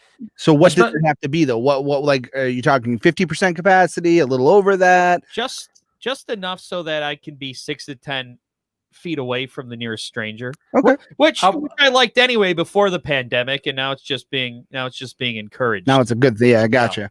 I would not. I would not go to the concession stands. I don't think I'd order any food there or get anything to drink there. I think I would, but I would go, especially right now when it's media only. You have the whole stadium to yourself. But when the fans are allowed, I think, yeah. I don't look. They're talking about 25% capacity in casinos. 25% capacity spread out around the stadium. I would feel comfortable with that. You bring a little hand sanitizer and watch some football. I could do that.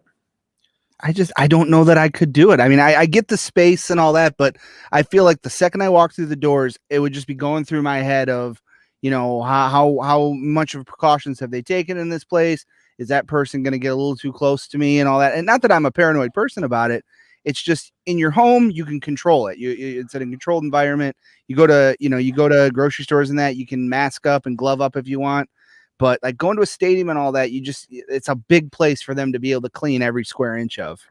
The number is 877-44-MITCH, 877-44-MITCH. I wonder what our listeners think about hitting the football stadium or hitting the gym. Let's check in real quick with Kathy and Taylor, who wants to talk about free schools. Kathy? Yeah, I don't remember voting on that. I voted for Gretchen because she was going to fix the damn roads. How can she find money for the roads?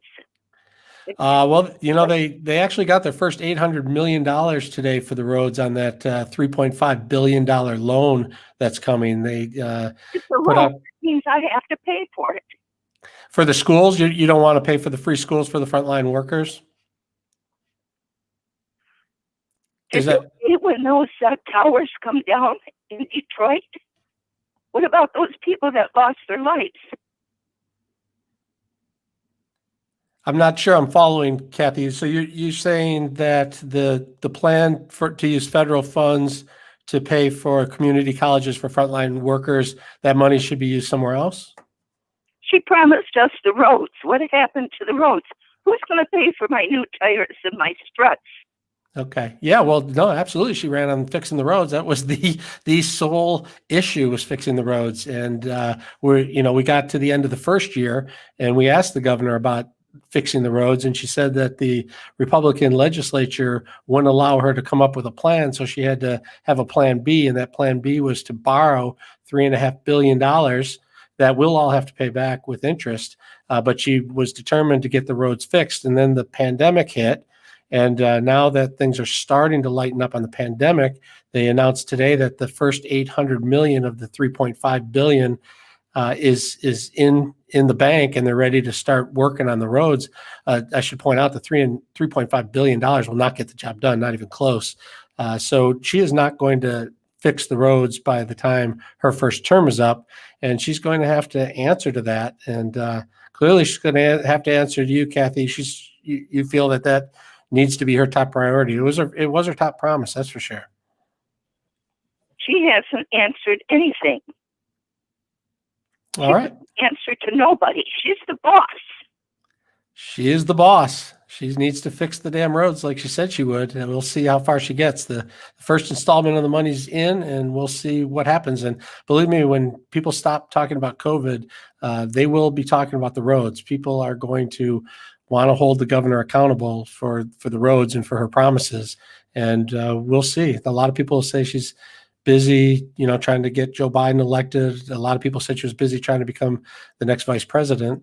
She's going to have to answer for what's going on here in the state. And one of those things is the roads. It was a big one for those who voted for her. All right, guys, let's get you back into the show here. What are your thoughts on the roads? A fair that the governor just put that aside while this pandemic has been going on? And what about the first year when really nothing got done on the roads? Yeah. Well, I mean, she tried. A lot of her ideas were unpopular. I mean, she tried that first year, and I think she realized that it wasn't going to be as easy as she thought. And as for taking focus away from it during the pandemic, I can't blame her for that. No, there's nothing wrong. The roads, unfortunately, in Michigan are a losing battle. They're just too bad that the number it would cost to fix all of our roads it could break the country. I feel like. Well, they were talking 45-cent gas tax. That just bombed. Nobody was going for that, so they had to find another way to do it, and they haven't really done that yet. But we shall see.